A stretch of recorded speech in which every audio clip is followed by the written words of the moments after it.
So Wednesday morning, welcome back to Squawk Box Station Side. Let's get to our special guest this morning, Jim Rogers, chairman at Roger Holdings. He joins us live here at our Asia headquarters. And we've also got Michael Yoshikami staying with us, our guest host, president and chief investment strategist at YCM Med Advisors, live out of San Francisco. Both of you, good morning. Great to see you, and welcome back to the show.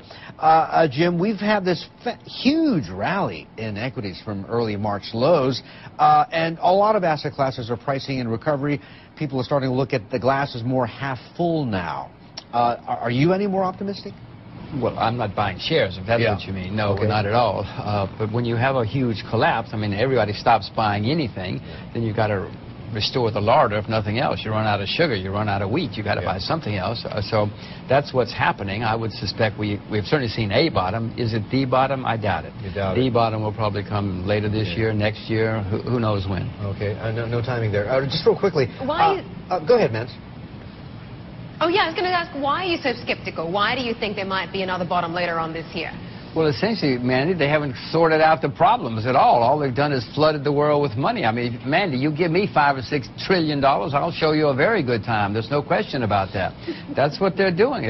All this money is getting pushed out into the world, but it's not solving the basic imbalances. America's a gigantic debtor. Mandy, the idea that you can solve a problem of too much consumption and too much debt with more debt and more consumption, I mean, defies belief. But that's what these people think that is going to solve the problem. Okay, in terms of buying equities, you did buy back in November, correct? What would it take for you Chinese shares? Yes, I bought Chinese shares in October, November. We've had that market roar up.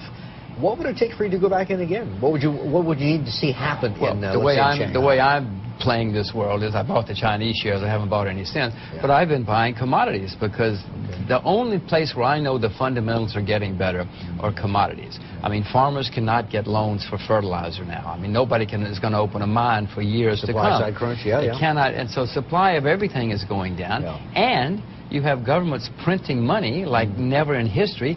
That has always led to higher prices. So if the world economy gets better, commodities are going to lead it out. And if it doesn't get better, commodities are still the place to be because they're printing all this money.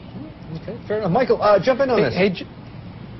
Yeah, Jim, you know, you obviously have been a great proponent of commodities, and you've been right.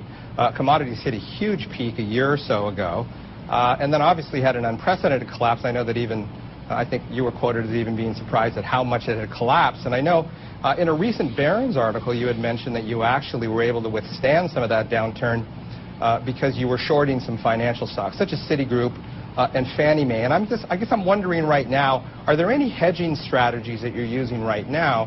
I realize commodities have fallen quite a bit, but there certainly is an insurance policy that you had in place when commodities collapsed with the financials.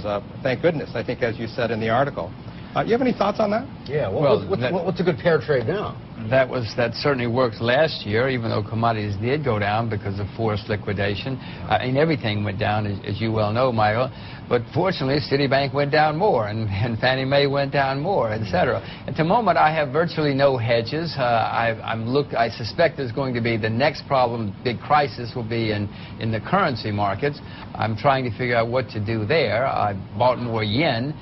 Because I would expect the yen to withstand whatever comes next. But at the moment, I don't have any shorts. I think that's an accurate statement. Any shorts at all. Not shorting dollar?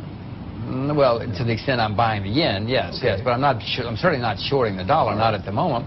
Although it may be the peak. We may have come to the peak. I certainly want to get out of my dollars. But, Michael, to your question, I have virtually no shorts right now. I'm trying to figure out what to do. I do have commodity longs. I do have my Chinese longs. But beyond that, I'm watching for the most part. Michael, you got any ideas? No real ideas in terms of what to be shorting, but I think it's very interesting because, you know, oftentimes, I know, Jim, you do lots of media appearances, and the time is so short, you have to pretty much compress all of your views in a very, very short segment. And so I think it's important for investors to recognize that it's not just a commodities theme. There are other ways in which you can invest successfully, which you outline in your many books and articles. Isn't that true? Oh, yes. No. Michael, I've always invested all around the world in stocks, bonds, currencies, commodities. Sometimes, you know, if I get something right, people think that's what I do, like commodities. But no, I've always invested in everything, both long and short, and still do.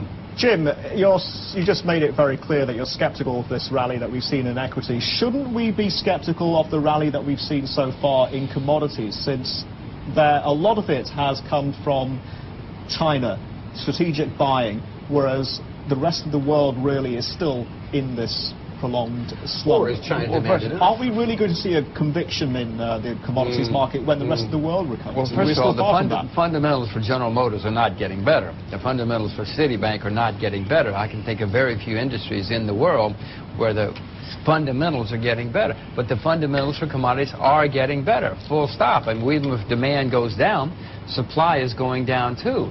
So is it an artificial rally in commodities? Well, if it is, it's an even bigger artificial rally in stocks, is the point I'm trying to make. And you say the demand is coming from China. I mean, who cares where the demand is coming from? If somebody buys copper, they buy copper. It doesn't matter if the Afghanistanis or you or the Germans, it's demand. Okay. So, Jim, if I could just oversimplify and sort of summarize the message that you're trying to get across here is you really like commodities, they're going to go up in future, but you should be bailing on equities and you should be bailing on the dollar as well. The problem is that recently the pattern has been that when equities have gone down, the dollar has tended to go on up. So are you suggesting that at some stage there's going to be a reconnection and the equity market and the dollar are both going to go down at the same time? It could very well happen. Any connections like that, Mandy, for the most part, are temporary as far as I'm concerned. I didn't even know they were happening. In fact, they're so temporary. But you can have certainly a dollar crisis, and if you do have a dollar crisis or a sterling crisis or whatever the currency that starts it will be, or an Icelandic krona crisis again, then you will certainly it'll have an effect in the stock market. There's very little question about that. Okay, we're going to get a lot more from Jim Rogers in just a bit. We've got to go for a quick break. Still time to get your questions in, though. Email us at squawk@cnbcasia.com.